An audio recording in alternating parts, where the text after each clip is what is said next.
सभी का the career planet पर स्वागत है। कल हम लोग देखे थे प्रकाश का परावर्तन, कि प्रकाश का परावर्तन कैसे होता है। आज हम उसी से आगे क्लास 10th का प्रकाश का परावर्तन जो कि पहला चैप्टर है उसी में आगे चलते हैं। परावर्तन का नियम क्या है, पहला नियम देख लेते हैं। परावर्तन का पहला नियम क्या है?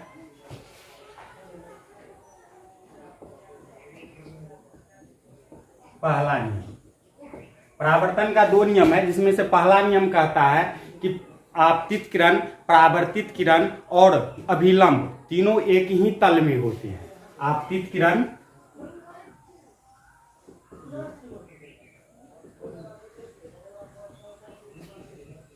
परावर्तित किरण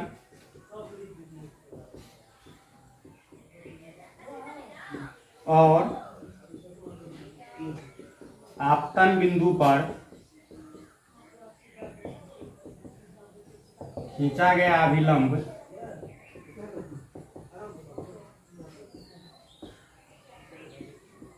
तीनों एक ही तल में होती हैं।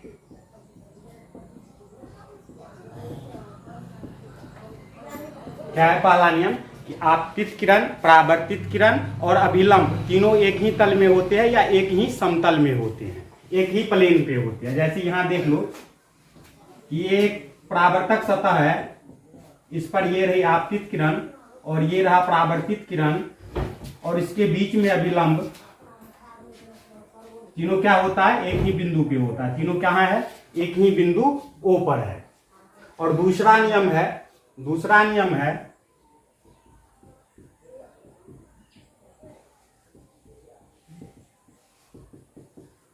नियम कहता है कि आपतन कोण,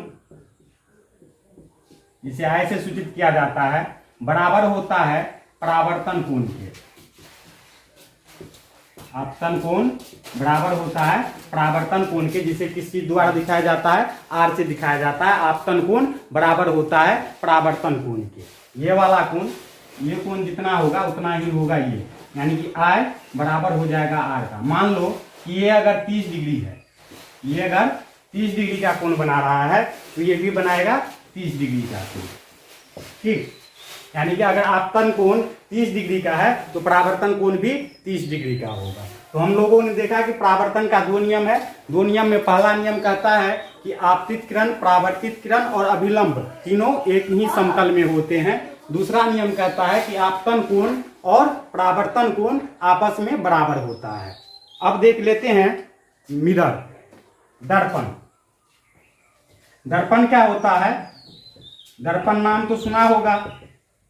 मिरर, अरे जिसमें अपने लोग चेहरा देखते हैं, कहीं जाने से पहले अपना फेस देखते हैं कि मेरा फेस अच्छा है या नहीं, लोग देखेगा कि उसे अच्छा लगेगा या नहीं लगेगा। अरे उसके देखने के लिए जिसका यूज करते हैं, सबके घर में होता है, जिसे आईना कहते हैं अपने लोगों की भाषा में। वही उसे क्या कहते हैं हिंदी में? दर्पण, इंग्लिश में मिरर।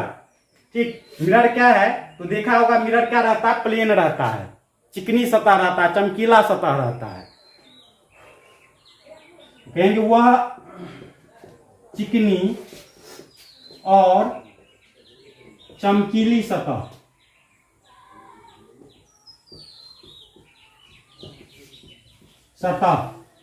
जो प्रकाश को एक निश्चित नियमानुसार परावर्तित करती है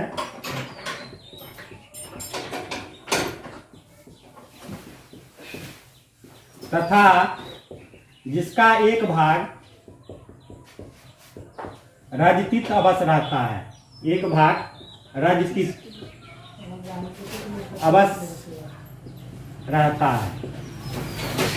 क्या है दर्पण? क्या है? तो दर्पण वह चिकनी और चमकीली सतह है जो प्रकाश को एक निश्चित नियमानुसार परावर्तित करता है और उसका एक भाग रजतित किया हुआ रहता है, उस पर धातु का लेप चढ़ा हुआ रहता है। अगर नहीं विश्वास हो तो अपने यहाँ सबके यहाँ शीशा होगा, आईना होगा, जाके फोड़ लेना और पीछे पलटा के देखना, उस पर एक परत चढ़ा हुआ रहता है जो क्या होता है, अधिकतर में चांदी का परत चढ़ा रहता है, लेकिन किसी न किसी धातु का क्या रहता है, लेप रहता है, जिसे क्या कहते हैं, रजतित करना कहते हैं। क्या कहते हैं? रजतित करना कहते हैं। तो दर्पण समझ गए। परावर्तन का पहला नियम, दूसरा नियम और दर्पण, ये दोनों याद रखना बहुत जरूरी है, ठीक ना। परावर्तन का नियम, आपतित किरण, परावर्तित किरण और आपतन बिंदु एक ही तल में होते हैं। आपतन कोण बराबर परावर्तन कोण होता है।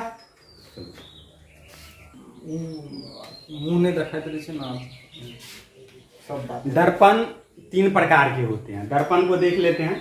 दर्पण 3 प्रकार के होते हैं। दर्पण, मिरर। पहला समतल दर्पण, प्लेन मिरर। दूसरा गोलीय दर्पण,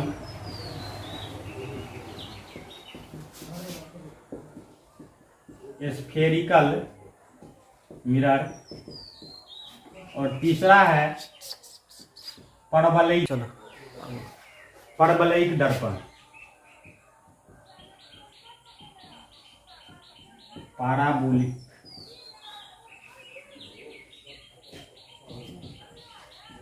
मिरर कौन कौन है? 3 गो है, समतल दर्पण, गोलीय दर्पण और परवलयिक दर्पण। इंग्लिश में प्लेन मिरर, स्फेरिकल मिरर और परबोलिक मिरर। गोलीय दर्पण 2 प्रकार का होता है, अवतल और उत्तल। अवतल और उत्तल।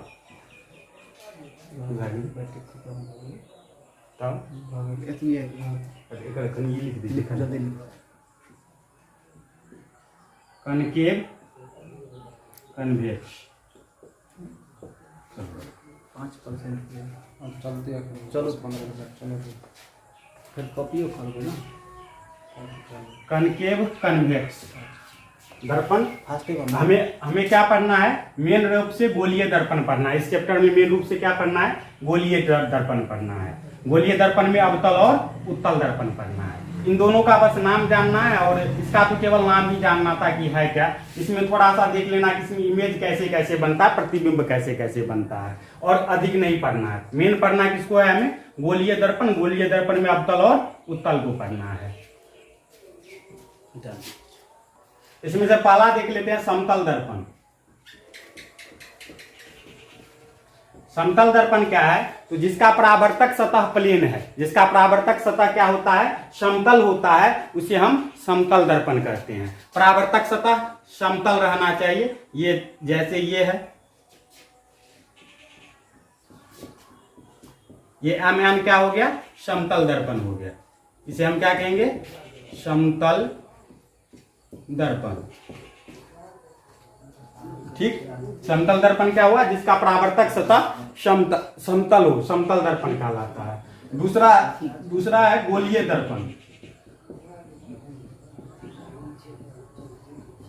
गोलीय दर्पण, गोलीय दर्पण क्या है? तो जिस दर्पण का परावर्तक सतह गोलीय होता है, जिस दर्पण का परावर्तक सतह क्या होता है? गोलीय होता है, कुछ इस आकार का होता है, उसे हम क्या कहते हैं? समतल दर्पण अति गोलीय दर्पण कहते हैं। ठीक, ऐसे भी हो सकता है, बाहर से भी रंगा रह सकता है और अंदर से भी रह सकता है। ये हो गया गोलीय दर्पण। और तीसरा है परवलयिक दर्पण।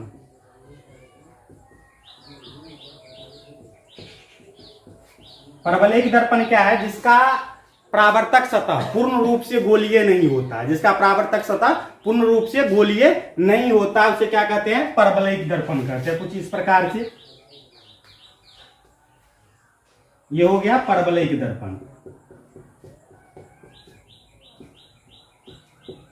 तो अपने लोग देखे 3 गो दर्पण। समतल दर्पण, समतल दर्पण क्या है? जिसका परावर्तक सतह समतल होता है, उसे समतल दर्पण कहते हैं। दूसरा है गोलीय दर्पण, जिसका परावर्तक सतह गोलीय होता है, यानी कि गोल होता है, उसे कहते हैं गोलीय दर्पण। और तीसरा है परवलयिक दर्पण, जिसका परावर्तक सतह पूर्ण रूप से गोलीय नहीं होता है। गोलीय तो होता है लेकिन पूर्ण रूप से गोलीय नहीं होता, उसे क्या कहते हैं? परवलयिक दर्पण। गोलीय दर्पण 2 प्रकार का, एक अवतल और दूसरा उत्तल दर्पण। चलो राज।